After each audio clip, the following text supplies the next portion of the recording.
Bonjour à toutes et à tous, je suis Adis Simidia, animateur du balado Jumeaux littéraires. Un balado dédié à la découverte d'écrivains et d'écrivaines en herbe. Dans cette série spéciale de 3 épisodes, nous allons plonger au cœur de l'univers littéraire de nos 6 invités et qui proviennent de milieux et de cultures différentes. Pour ensuite aborder les motivations profondes qui les poussent à écrire, nous allons aussi explorer avec eux et elles leurs inspirations et leur processus créatif tout en découvrant un peu de leur personne. Aujourd'hui, j'ai l'immense plaisir d'accueillir Kellyanne et Shirley.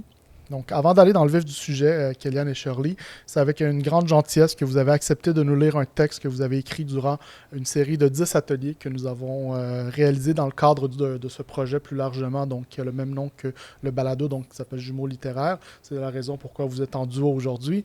Donc, avant de commencer l'enregistrement, nous avons fait un tirage au sort. Et c'est Kellyanne qui va commencer à lire son texte. Ensuite, ce sera au tour de Shirley. Ça va toi, Kellyanne? Parfait. Donc, je vous présente aujourd'hui 2 poèmes. Donc, le premier s'appelle Les eaux ne peuvent plus me retenir. Je déteste comment les poissons m'observent de haut, tout comme tous ceux qui n'ont jamais cru en moi. Je n'ai pas besoin de leur jugement, ni de leur moquerie, comme quoi je ne suis bien pour aucun monde. Je n'ai qu'à rester à la dérive. Le flot des vagues me portera, aussi loin que la mer le désire. Si je ne porte pas mon corset en corail, ni ma robe d'algues marines, je n'ai pas de statut. Je suis qu'une femme errante, sur le bord de l'eau, pieds nus dans le sable brûlant d'insultes et de coquillages aiguisés, laissés tomber par ceux qui ont peur de moi. J'essaie tant bien que mal de les éviter, mais je suis prise au piège. Je n'ai d'autre choix que de me tenir droite et d'avancer, sans sursaut, vers le rivage pour nettoyer mes plaies. Je suis l'une de ces femmes que l'on peut noyer sans regret et jeter au fond d'un fossé. Que ce soit une ou mille, jamais, je dis bien jamais, on ne nous oubliera. Voguant à l'horizon, jusqu'à disparaître, de tous ceux qui n'ont jamais voulu de nous, ou qui ont cru bien faire, en nous laissant nous étouffer. Avalant l'eau salée jusque dans nos tripes, que notre cœur, notre foie et nos poumons se meurent d'avoir essayé d'être un corps fragile que nous ne sommes pas. Je ne suis pas proie et je ne suis pas pécheur. Je suis sirène, femme pouvoir, qui d'une seule expiration lance son dernier appel. Regardez-moi bien nager, bientôt les eaux ne pourront plus me retenir. L'ouragan me portera au large, où je toucherai de nouveaux cieux, avec toutes celles dans le même bateau que moi. Donc, ça, c'était le premier poème. Et le deuxième, c'est dans le cadre d'un des ateliers où c'était le thème de la lettre et de la correspondance. Donc, c'est encore un poème maritime, on va dire. Donc, chère mère, cela fait longtemps que l'on s'est vu. Tu te rappelles comment l'on s'est quitté? Moi si, et mon cœur ne s'en est toujours pas encore remis. 2 années nous séparent. Je peine à me souvenir de ton portrait. C'est comme s'il s'était effacé au fil du temps. Ton odeur saline me manque, le flot de tes caresses et ton murmure à l'horizon ne m'appartiennent plus. J'attends toujours de te retrouver. Je sais que tu m'attends, que tu sais aussi que les blessures de cœur ne sont pas les plus faciles à guérir. L'eau salée peut soigner les plaies, mais pas les cicatrices invisibles. Et si je ne reviens pas, est-ce que toi, tu viendras me rendre visite? Un soir d'orage où je pourrai sentir le vent qui te portera jusqu'à moi. Laisse faire cette idée. Je sais que c'est impossible pour toi de voyager. Ne m'oublie pas. En tout cas, pas le temps que je pense à toi. Très beau. Voilà. Merci. Donc, ça va être au tour de Shirley de nous partager son texte. Moi, mon poème, c'est un poème que j'ai eu plaisir à écrire pendant l'atelier, qui s'intitule L'arrivée. Ce matin-là, j'ai regardé la ville comme on se plonge dans le regard d'un nouveau-né à la recherche de l'innocence. Entre les bleus de ses yeux et le froid de son grand vide, je repense à mon pays, à mes frères et sœurs violentés par tant de malheurs innommables. C'était un 1er janvier. Je suis venu vers cette ville comme on va vers un prêtre chargé de péché. Elle m'a tendu ses longs bras comme pour me faire une révélation. J'ai promené mes doigts dans ses cheveux. Elle m'a raconté l'histoire des Premières Nations, l'odeur chaude des danses interdites. J'ai vite embrassé son innocence dans l'urgence d'un côte à côte. L'aube bleue de nos corps marchant, main dans la main. Nos gestes jetés dans la confidence du jour ont réinventé des soleils au goût d'extase et bercé nos vides dans l'insomnie de chaque rue. J'enveloppe dans son silence la grammaire d'autres villes et j'épouse ses folies dans le charme des grands chemins. Je tue mes ratures pour cette ville. Corps ouvert, j'embrasse son froid. Ces longues rues dénudées m'entraînent aux saisons par des pas qui se suicident. Et un soleil éphémère, un collier d'amertume, traîne son rayon glacial dans les lignes de ma main pour brûler l'abécédaire du jour dans l'errance des heures perdues. Je vais me rectifier, on n'a pas deux écrivaines en herbe ici, on a deux grandes poétesses. Merci beaucoup pour vos textes, pour vos poèmes en fait, c'est très très touchant, très travaillé, vous avez une très belle plume. Merci. Merci. Donc, justement, parlant de vos textes, j'aimerais savoir d'où vous est venue l'inspiration. D'abord, donc, des poèmes que vous venez de nous lire. Kéliane, si tu veux commencer.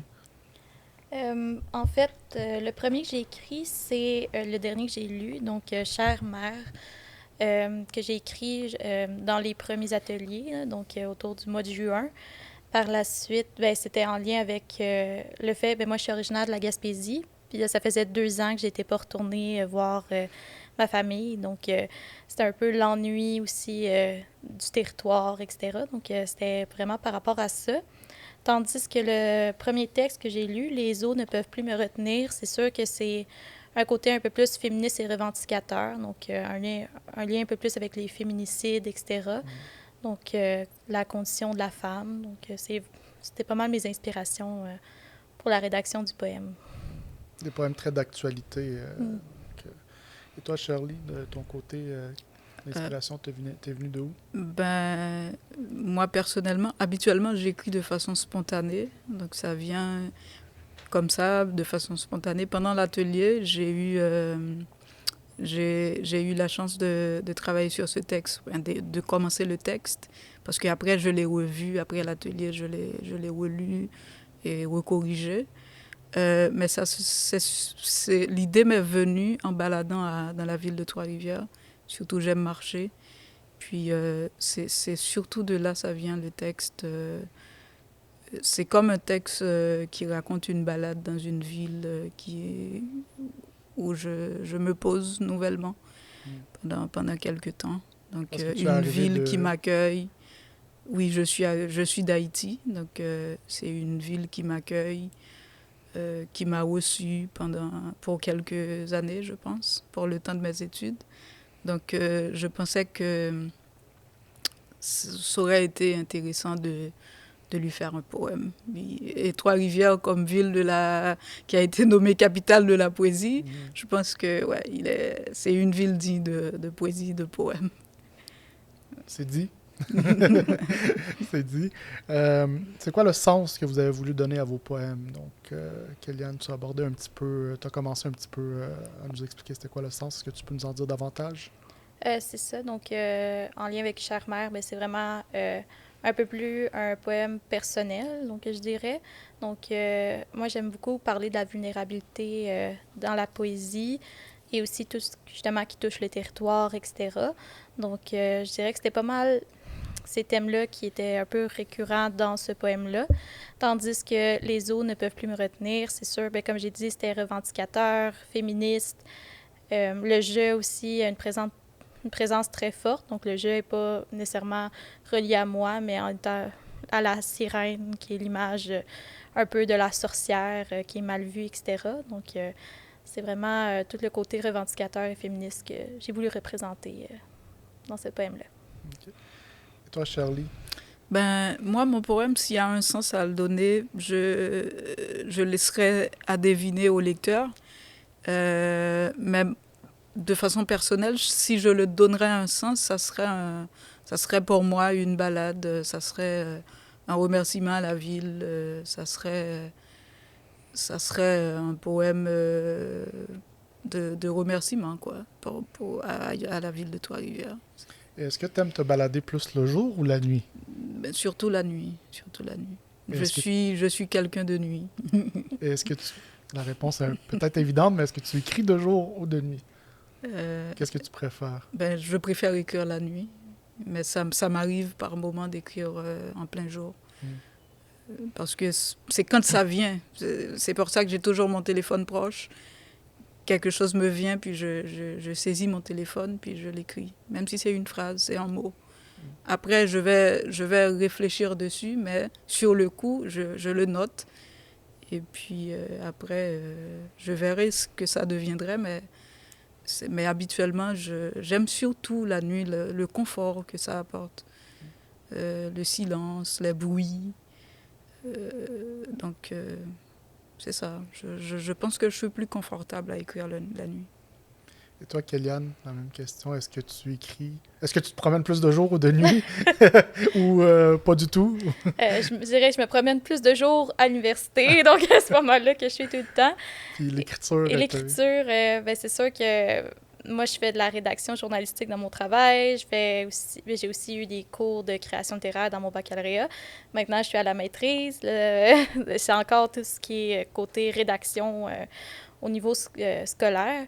Mais sinon, la création, j'essaie d'en faire le plus possible. Donc, habituellement, c'est dans mes séminaires que j'écris des petits poèmes ici et là pendant que je suis dans mes cours. Mais sinon... les ateliers, ben, ça me permet aussi de me donner un défi puis de continuer à écrire parce que je veux écrire, puis parfois, ben, l'inspiration ne vient pas tout seul comme ça. Donc, ça peut aider justement à un atelier d'écriture, travailler en groupe. Donner un élan, Ouais. discuter des choses. Ouais. Justement, ben, est-ce que vous avez des idées de création que vous aimeriez développer dans le futur? Je sais que toi, tu as déjà publié en Haïti, c'est ça, un recueil de poésie. Oui, j'ai déjà publié 2 recueils, un en créole haïtien, puis l'autre en français. Et est-ce que tu as d'autres projets présentement sur lesquels tu travailles? Bon, présentement, oui, je travaille sur pas mal de textes. Bon, je les appelle des textes. Après, ça va sans dire, on verra si ça peut donner un recueil de poèmes. Mais oui, j'ai à peu près une vingtaine de textes. Dans l'atelier, j'ai pas mal produit, autour de 10 ou une quinzaine. Et donc, je pense que oui, ça peut faire un projet de publication à l'avenir. Même si présentement, c'est vraiment mes études qui priorisent. Mais on ne néglige pas l'idée qu'il puisse y avoir à l'avenir un projet de publication. De ton côté, Kéliane? Comme je l'ai dit, ben, ça va être plus la rédaction du mémoire qui s'en vient en premier, mais c'est sûr que un de mes rêves, peut-être l'application de romans, de recueils de poésie. Donc, ça serait pas tout de suite, par exemple, mais j'espère un jour que ça va arriver. Est-ce que c'est un mémoire en création que tu Oui, fais? je fais un mémoire en recherche-création. Je me spécialise un peu plus au niveau des théories féministes et de la poésie. Donc, je vais continuer en poésie au niveau de mon mémoire. Mais sinon, j'aime quand même plusieurs autres genres littéraires. Mais pour l'atelier, je dirais que c'était seulement de la poésie, presque, pour moi. Il y a vraiment un genre que j'aime beaucoup travailler au quotidien. Génial. Ben, je vous souhaite que ça se concrétise plus tôt que tard. Parlant d'écriture, donc, j'aimerais savoir les origines, en fait, de quand est-ce que vous avez été introduit à la création littéraire et comment? Quand est-ce arrivé? À quel moment de votre vie l'écriture est arrivée dans votre vie?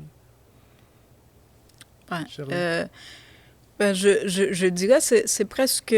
On est toutes amenés à confronter l'écriture presque de la même manière dès notre plus jeune enfance à l'école où on faisait de la rédaction vraie dans un cadre scolaire, avoir des dictées, etc., des rédactions littéraires.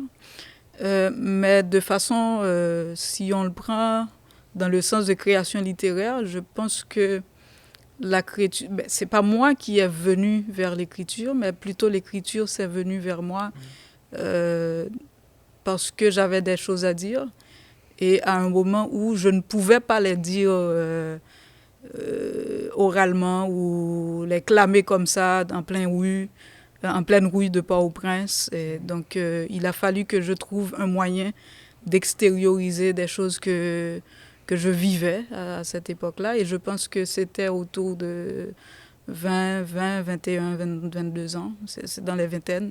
Okay. Et puis, donc je pense que c'est ça, c'est à partir de cette tranche d'âge-là que la production littéraire elle-même s'est déclarée.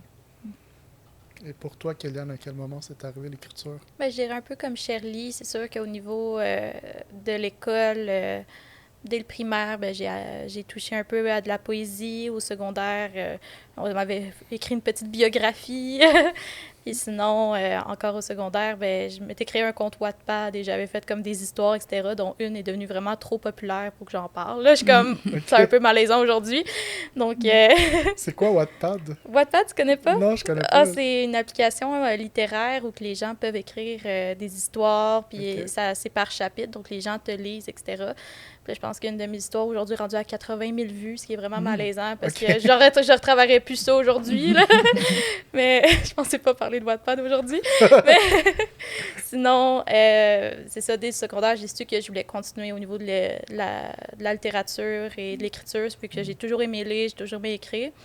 Donc, c'est pour ça que justement que j'ai fait mon baccalauréat en études littéraires et françaises.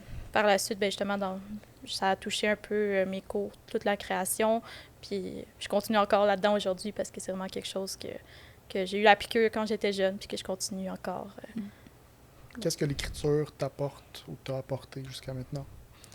Je dirais que l'écriture, ça permet justement d'extérioriser comme la créativité, un peu comme Shirley a dit. Puis c'est surtout que ça permet un peu pour moi, ça me permet vraiment d'extérioriser mes émotions, de rendre ça un peu de façon poétique, je dirais. Donc, vraiment, parler de choses que, en fait, peut-être que je ne parlerais pas en vrai à quelqu'un, puis qu'on peut, en même temps, quand on écrit, par exemple, un poème ou un texte, on peut s'extérioriser de ce texte-là. Donc, après ça, il devient à lire à quelqu'un qui va se l'approprier aussi à sa manière. Donc, je trouve que c'est une belle façon de mettre en image un peu des éléments de la vie ou des émotions qui se passent. Donc. Pour toi, qu'est-ce que ça t'a apporté jusqu'à maintenant ou qu'est-ce que ça t'apporte, l'écriture? Ça m'a apporté vraiment quelque chose de très cher qui est la liberté. Parce que il y a des choses que je n'oserais pas dire comme ça en public, pas parce que c'est des choses malsaines, mais je l'ai dit dans un livre, avec toute liberté. Par exemple, parler de mon intimité, de mon amour, de la personne avec qui je partage ma vie. Ça, je ne l'aurais jamais parlé en public, surtout à Port-au-Prince. Mais dans un livre, j'ai fait un livre pour elle. Fait que j'ai pu extérioriser tout ce que je ressentais à son endroit, à son égard. Et donc, ça m'a amené vraiment une liberté d'écriture. C'est vrai que dans un livre, on peut devenir un peu qui on veut. La fiction existe-t-elle vraiment quelque part dans les livres les plus fantaisistes? Il y a toujours un peu de soi qu'on met là-dedans, je pense. Donc, le genre d'autofiction, c'est vraiment un genre que je privilégie aussi. Justement, parlant de genre que vous privilégiez, est-ce qu'il y a des thèmes qui traversent votre écriture, Kéliane? Comme j'en ai un peu déjà parlé, c'est sûr que tout ce qui touche la revendication féministe, c'est vraiment quelque chose que j'aime beaucoup. Tout ce qui touche aussi par rapport à la femme, les émotions, la vulnérabilité. Je me répète, mais c'est vrai, c'est vraiment ça que je tourne en ce moment là-dessus. Mais sinon, au niveau justement de l'autofiction, c'est un genre aussi que j'aime, que on ne sait pas qu'est-ce qui est vrai, on ne sait pas qu'est-ce qui est faux, mais on peut quand même romantiser notre vie. Donc, c'est quelque chose que j'aime là-dedans. On joue sur la frontière du jeu, qui est vraiment ce jeu qui a été mis en lumière par Nelly Arcan au Québec, justement au début des années 2000. Une très grande écrivaine. Et de ton côté, Shirley? Bon, de mon côté, les thèmes, ils ils sont un peu nombreux parce que je peux citer par exemple l'intimité, l'insécurité aussi, le concept de ville, la notion de ville, et la violence. Parce que j'ai passé la majeure partie de mon temps ou de ma vie dans une ville où la violence a été très très présente, surtout à Port-au-Prince. D'ailleurs, j'ai passé près de 10 ans à Port-au-Prince. Donc, c'est une ville très violentée par des mouvements politiques ou des gangs armés, etc. Donc, j'ai vécu tout ça, ce qui fait que même dans mon écriture, il y a une sorte de reproduction il y a des thèmes récurrents comme la violence, comme l'amour aussi, et autres. Ça laisse une marque, la violence, quand on l'a vécu. Ça laisse une marque. Puis ben oui. C'est vrai que l'écriture, c'est une manière de s'approprier, en fait, la douceur qu'on aurait dû vivre, peut-être, à ces moments-là de violence. En ce qui concerne l'écriture des autres, les auteurs, autrices ou les écrivains, qui vous ont marqué, j'aimerais vous entendre là-dessus, Kéliane. Mais comme que tu as nommé tantôt, Nelly Arcan, justement avec le Putain, qui est une autofiction que j'adore. Sinon, encore dans l'autofiction, je dirais Geneviève Peterson avec La déesse des mouches à feu. Mais sinon, au niveau de la poésie, en ce moment, j'aime beaucoup Annie Landreville avec Les couteaux dans ma gorge ne sont pas des fruits de mer. Je trouve que c'est quelque chose qui rejoint un peu comment mon style d'écriture. Donc, j'aime vraiment toutes ces images, etc., par rapport encore à la vie maritime, on va dire. Donc, elle, c'est plus au niveau de Rimouski, mais c'est considéré dans le bas du fleuve, Gaspésie. Mais je me retrouve un peu dans cette écriture-là. Donc, je dirais, c'est pas mal 3 autrices que j'aime beaucoup. Sinon, je lis beaucoup, mais c'est vraiment ces noms-là que je peux dire aujourd'hui. Celles qui t'ont inspiré, qui reviennent régulièrement dans ton esprit quand on te demande cette question-là. Oui, vraiment. Et toi, Shirley, les auteurs, autrices, écrivaines qui t'ont inspiré ou qui t'inspirent encore aujourd'hui? Ben, il y en a beaucoup. Et j'ai bien aimé le fait que Kéliane ait la cité putain parce que en janvier, quand je suis à peine arrivée ici, j'ai suivi un cours de création littéraire et on m'avait recommandé ce livre de Nelly Arcan. Donc c'est un roman que j'avais beaucoup, beaucoup, beaucoup aimé parce qu'elle s'est permise une liberté de parler de certaines choses que je trouve qui a été assez extraordinaire.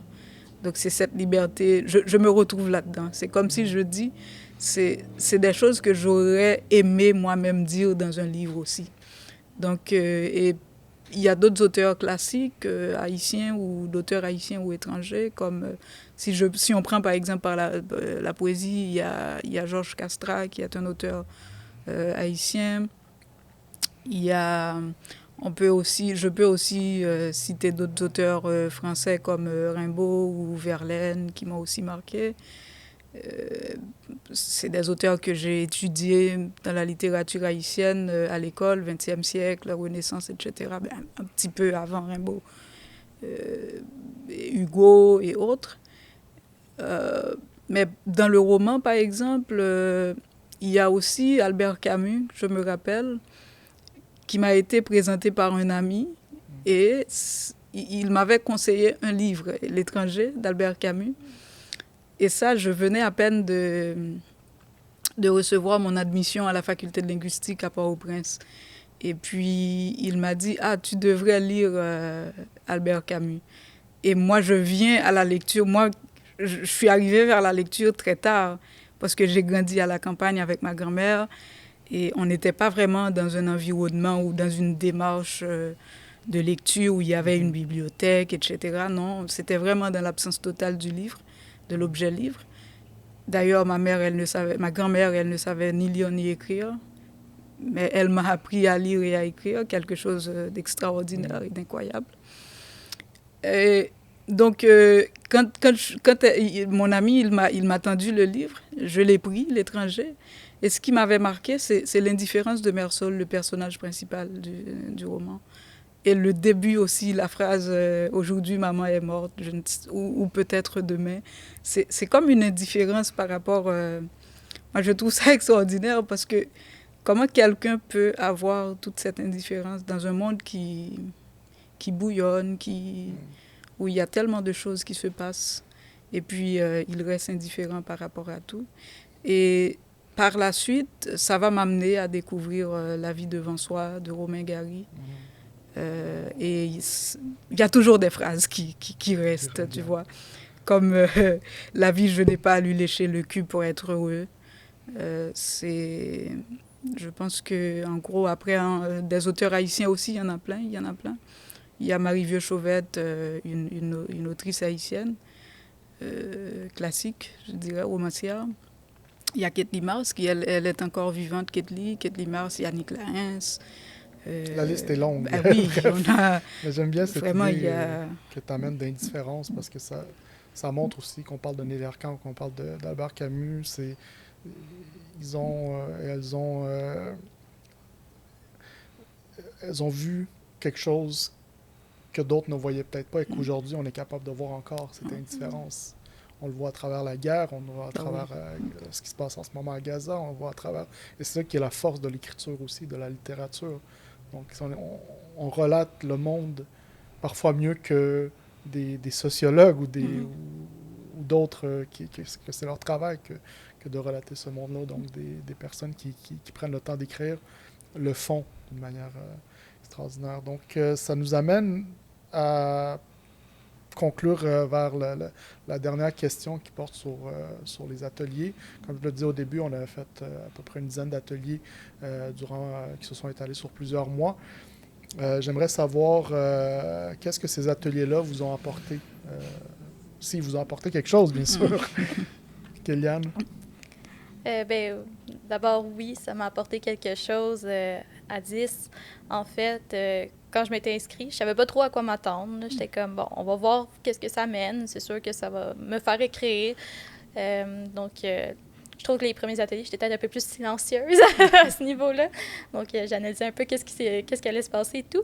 Mais ça m'a vraiment permis d'écrire justement le côté d'avoir un défi, mettons, d'écriture à chaque fois. Tu sais, ça a toujours débloqué sur quelque chose par la suite. Et sinon, vraiment, tout le partage aussi avec le groupe avec lequel on était, c'était très intéressant. Chacun avait son propre point de vue sur un texte. Vraiment de belles discussions. On apprend à connaître aussi les gens avec qui on travaille depuis quelques mois. Donc, c'était vraiment des beaux moments d'échange, des beaux moments aussi de créativité. Chacun avait son propre style et aussi abordait autant la création de différentes manières. Puis, en même temps, on a pu apprendre différentes façons de comme avoir un peu d'inspiration également au quotidien. Donc, je trouve que ça a été très bénéfique pour moi, puis je suis sûre aussi pour tout le restant du groupe également. Génial. Et toi, de ton côté, Charlie? Ça m'a apporté énormément dans le sens où, avant l'atelier, ça fait un bon bout de temps que je n'avais pas écrit. Un bon bout de temps depuis que je suis arrivée ici au Canada, que je n'avais pas écrit. Et l'atelier, ça m'avait servi de défi ou d'élan, tu vois, pour produire quelque chose, pour produire un texte. Donc, j'avais beaucoup aimé aussi l'ambiance. On arrivait, on écrivait comme ça sur la spontanéité, sur le coup. Et puis, j'ai aimé aussi les rencontres, les échanges. Ça a été assez diversifié. Et j'ai appris beaucoup de choses de tout un chacun, de chaque personne qui a participé à l'atelier. Donc, parce que, comme je pense qu'on l'a déjà répété, nous sommes tous d'horizons divers de l'atelier. Donc, ça a permis à ce qu'on apprend, on a appris d'autres personnes, d'autres cultures. Moi, personnellement, j'ai beaucoup appris pendant l'atelier, en ce sens-là. Il y avait une très, très grande richesse dans cet atelier-là. Une diversité de personnes qui amenaient, chacune de ces personnes-là amenait quelque chose de très intéressant. Merci beaucoup Merci de vous être prêté au jeu. C'est déjà terminé. Ça passe très vite. On fera un visionnement à la fin tous ensemble pour voir ce que ça a donné, tout ça. Mais ça a été très agréable de vous parler. J'ai appris beaucoup aussi de vous pendant les ateliers, pendant les échanges. Donc, merci beaucoup. Avant de conclure, j'aimerais remercier nos partenaires, puisque bon, ce projet-là, il ne serait pas possible sans eux. Donc, il a été rendu possible grâce au soutien financier du gouvernement du Québec et de la ville de Trois-Rivières dans le cadre de l'entente de développement culturel de Trois-Rivières, ainsi que grâce à l'aide financière du Centre de services scolaires du Chemin du Roi et de Culture Trois-Rivières.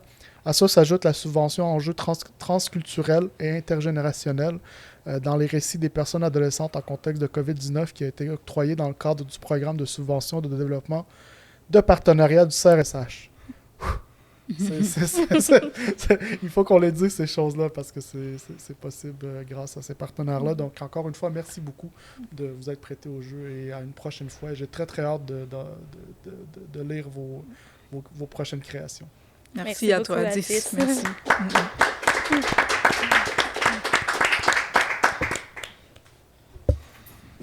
Next!